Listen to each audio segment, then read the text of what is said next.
Hello, I'm Jared. And I'm Ebony, and this is his And hers, Warhammer 40K. Yay. Yay! We're back. We're back. And this time we are covering a neat little Warhammer Crime book called The King of the Spoil by Jonathan D. Beer. Mm-hmm. This was quite different from any other Warhammer Crime book that we've covered, I think. And very detailed. Yeah? Involved. I think the others were pretty detailed.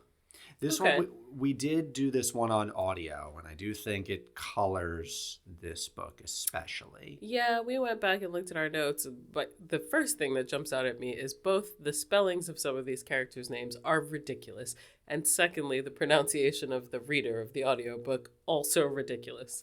Well, Varangantua does have a fairly Russian tinge to it in a lot of what it does. Yeah. You know, that's been pretty consistent throughout the other Warhammer Crime books. I wasn't really getting that. I know that, but I wasn't getting that vibe from the audiobook reading, but maybe that was just the accent of the narrator of the audiobook. No. Yeah, my brain wasn't immediately Russian adjacent. It was just why are these names so weird? They're pretty Russian adjacent, I would say. So what we're dealing with here is the poorest and most rundown part of Varangantua, which is very different from what we were seeing in Bloodlines or Flesh and Steel, or even Grim Repast. Yeah. You know, we are dealing with the truly destitute parts of the city. Which are collectively called the Spoil. The Spoil. And cross a river, right? It's on both sides of a river? No, the river forms one boundary of the Spoil with 3 surrounding districts. Okay. And what's kind of important here is getting things between those districts is very economically important. Yes, and requires sometimes going through the Spoil. Well, you can go around, but it would cost millions more in order to make that happen. So what holds everything together is a group known as the Hardroll, led by a man named Andrei Sorokin. You know, he's basically the head gang leader among a whole host of gang leaders, and he's there to make sure that all of the legitimate corporations can get their trucks and their trains and everything from one end of the Spoil to the other without getting murdered. Right. And thus he makes money. Relative amount. Yeah. Right. And that is how the Spoil is supposed to function.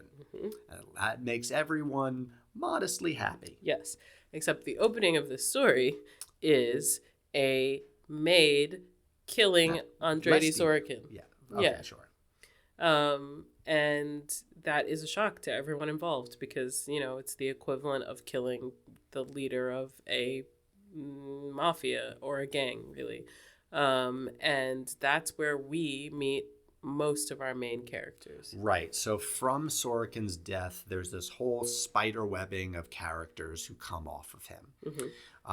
We have his assistant, Babich, who is the only other person who witnessed the murder. Yes. We have the Valteri cartel, which is more of a legitimate, not legitimate, but a true mafia organization that, or cartel, I suppose, fits the name, who funds the Hardroll to ensure that things run smoothly.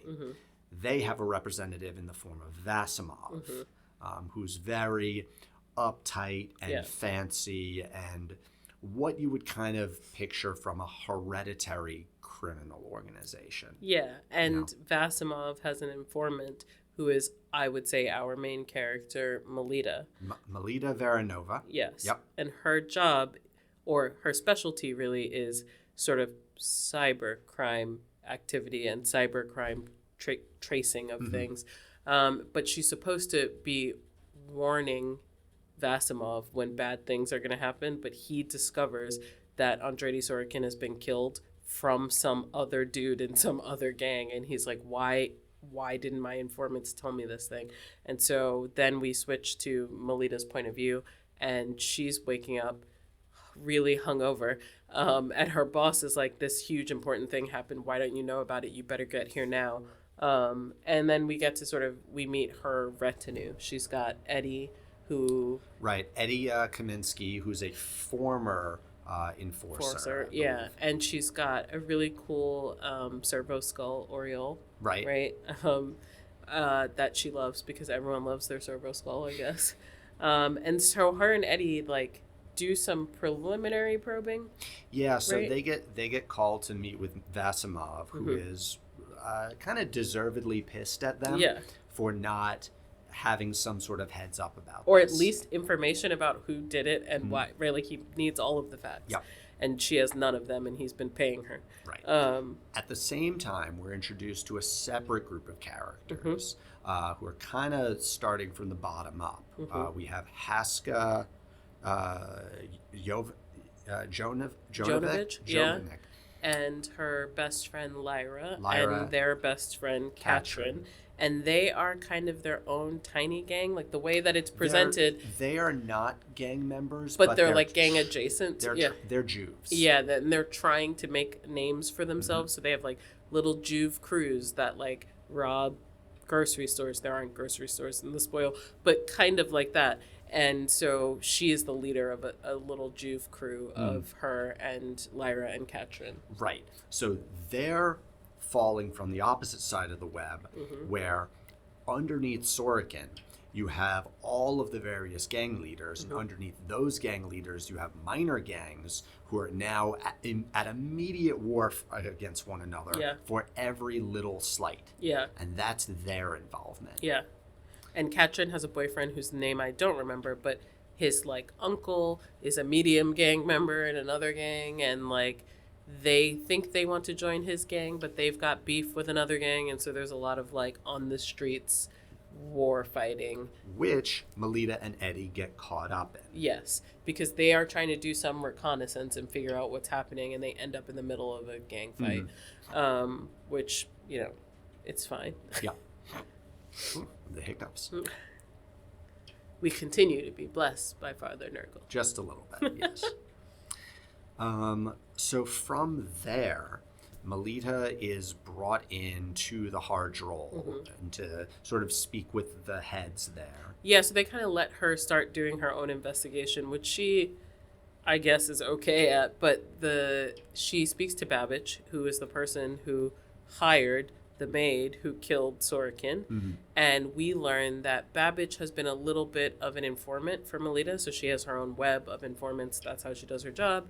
And she's like, why didn't you tell me immediately? To which he's like, well, I might not be only your informant, and she's mad about that. But this puts her on the trail, and she takes from him like a stash of cash that he has. Right. So there's a neat little investigative element where they have all of the payments that would have been done by the Hard Roll in any sort of currency. Yeah. Slate. Yeah, it's Slate. Slate has been mentioned in a bunch of other Warhammer Crime books. Yeah. This gets into a neat little element of it where every piece of slate is registered and has like a serial number, like actual currency. And so apparently in the crime world, you need some sort of person to be in charge of that, and the person who's in charge of that is a sort of, I guess, excommunicated Magos by. Yep. And so now Melita and Eddie, along with Vasimov, are trying to figure out where Magos by is, because he'll be able to trace that money, and that money has something to do with who killed Andrei Sorokin. Right. And so then they kind of, with the power of Vasimov's cartel soldiers, go on a mission to find by, and they do find him. Yeah, so this is a neat almost SWAT-like portion where they team up with Nedovic, who's part of this like paramilitary mercenary force that the Valtari employ, right? And they basically are able to track down where Bai is and make a strike on that compound. Yeah. And who they find inside is not who they expect. They meet a probator, Probator Senioris Maddox. Yeah, but he isn't the person who was holding Bai. He was. I thought someone else was holding him, and that person escaped. Oh, why do I not remember that? I don't know. Either way, they've got Maddox and they've got Bai, right? And they're making an exit, but then people are shooting at them, which is why I'm like, it's not Maddox. But I suppose the people who are shooting at them could be the general gangers. There is a general air of violence all over the hard roll at this point because no one knows who the boss is and everyone is starving. And so as they make their exit, Melita kind of lets Maddox go. It's not really her choice. Vasimov is like, I guess we'll agree to be at an impasse with this Purgator because there are rules about like arresting these gang members and what crimes they do and etc. because there's bribery in both directions. So Maddox is free to go, but gangers are shooting at them on their way out, and Eddie Camus gets shot, and Melita loses Oriel. Oriel gets shot, and it's really sad because she misses him. Yeah, that is true. That was the saddest part for me. Oriel getting shot. Yeah.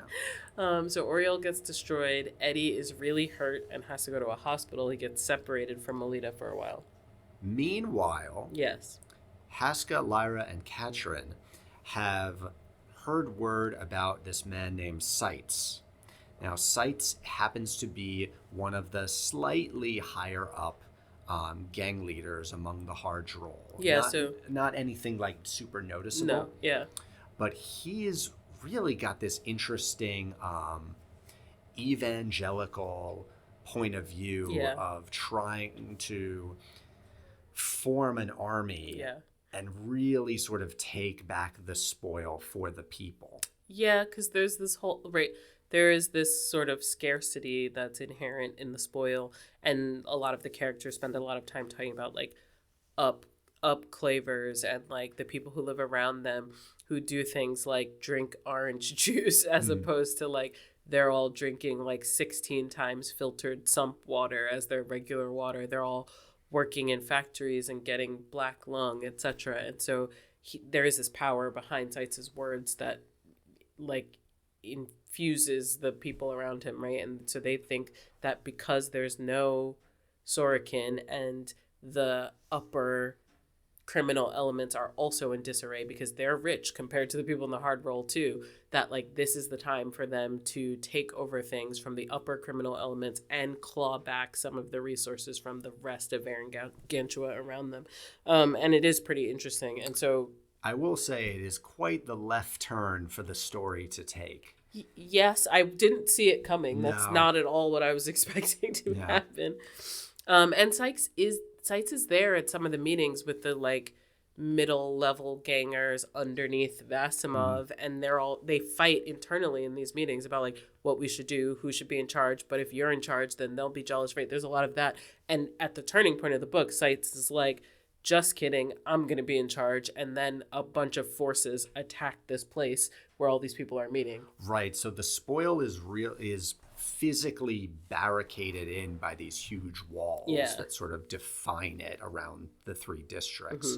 And they pretty much just fill a truck with explosives and ram it into one of those gates, which starts an immediate, firefight amongst Seitz's quote soldiers and the forces holding the gate. And then meanwhile, this is a full-on war that's happening in the middle of the city, and so arbiters are going to get involved, and like now it's getting out of control because no one wants the arbiters to be involved. Right. So the Arbites show up, which is a nice change because I would say, all right, in older lore, what we now consider sort of enforcers, that used to be what the Arbites did. I see.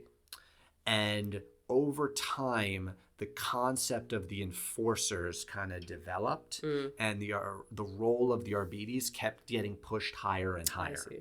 Yeah. So it's now at a point when the Arbites show up, it's a really big deal. Yeah. It means the tithe is impacted. Yeah. Okay. Yeah, so this arbitrator shows up, and he basically is like, do you need our help? Do you want us to help? Because we'll help. And by help, I mean blow up entire sections of this part of the city and take back things that people are taking. And so there's a little back and forth between him and Vasimov and the other leaders. And they decide to like kind of defer to his expertise and say he can advise them, but that they should be able to take care of it on their own because, death. Um, and so he does provide a little bit of help. There are scenes where like Melita is with the Arbiter and Basimov. So big spoiler Yeah. for sort of how this all ends up. How did Seitz get this army together? How did he get the forces for it? He was working with a renegade PDF commander, the Planetary Defense Force, which again, not an organization that normally sees a lot of spotlight. Yeah. Usually the PDF is the thing that immediately gets steamrolled by whatever Xenos or demonic force happens to be present. So it's a good position to sort of play that against an arbitrator level position, because a PDF is still a proper military force. And it's above like enforcers. Yeah. Yes, especially on a planet like Electo, which is fairly high tech. Yeah. And so that is an interesting angle. What we haven't mentioned this whole time, but we maybe alluded to on our TikTok, is that there's a scene where someone talks to a lady and she's like, yeah, do that thing. And for the entire rest of the book, we keep thinking, where is this lady? What does it have to do with this? And Jared is convinced. I thought it was Gene Stealers. I really thought it was Gene Stealers. It had all of the angles of Gene Stealers. I swear Seitz was a Gene Stealer. I swear the people he was talking to were Gene Stealers. They were very sus. It was super sus. Yeah. They could be Gene Stealers. Now, I am thrilled that there were no Gene Stealers. Maybe there's going to be a sequel. You don't know that there aren't going to be Gene Stealers. Well, we'll get to that. Okay. So... yeah, so that's happening. My biggest problem with this book is, despite the sort of shift away from the actual investigation elements into a full-on rebellion, the investigation is never completed. Yep. We get no answers. Yep. Nope. Well, all right, we get some answers, but they're pretty minor. Yeah. Like, there is so much sequel bait at the end of this novel, and I'm so pissed about it. It was kind of a letdown. Yeah. Because Warhammer Crime is kind of in a precarious situation at the moment where no one really knows if they're going to be making more of them. Yeah. We don't really know how well they sold. We hope they do. Yeah. I really hope this one does. Yeah. Because I would say that I liked both stories, and I liked that they eventually connect together, because sometimes that doesn't happen. I liked the investigation story with Melita. I really wish she had discovered something at the end of it. And I really liked Lyra, Katrin, and Haska's story. She did make a big discovery. Yes. I do like Lyra, Katrin, and Haska's story, and it's kind of a, like, underdog story, too. Their story grew on me. Yeah. I didn't like it at the beginning. Yeah, but it grows on you as, like, Haska comes into her own as a leader of men and a sort of decider of actions and keeping, right? And they get trained by Seitz's, like, army, and you get to see them fighting the war, like, up close and personal. There are some sad scenes. Obviously, it's a war. It just felt like such a departure. It is a very different vibe than the other half of the book. It just, you don't see it coming. It feels like it comes out of nowhere. But it has some very, like, some scenes that stuck with me, like when they're in the middle of, like, when they've succeeded in the rebellion. Some very great emotional scenes. They, like, find their way into, like, a warehouse of fruit, and you realize that, like, none of these almost adults have ever eaten a fruit in their life, right? Like, so they're like, oh my God, this is the best thing that's ever happened to us. It's just like a warehouse full of peaches. But apples. Like, it was unclear what fruit it was because they didn't know what fruit it was, but it was like juicy and soft. So I went with peaches. But, right. And so they're like, do I hoard this for myself? Do I decide to sell it? What if we just stay here forever and eat it until we die? Right. And so it's very moving and poignant. It just was a wild departure from the sort of politics of the investigation of a mafia-esque baron's murder. Right. Is it score time? I think it might be. There's not really any spoilers. We don't have any spoilers to give you. I mean, we just did all the spoilers. That's because you just don't care about anything that was spoiled. You don't. You don't. Be honest.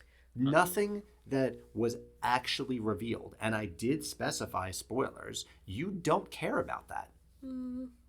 Ebony is terrible about hiding spoilers, like absolutely terrible. And she will never, ever give any warning to spoilers.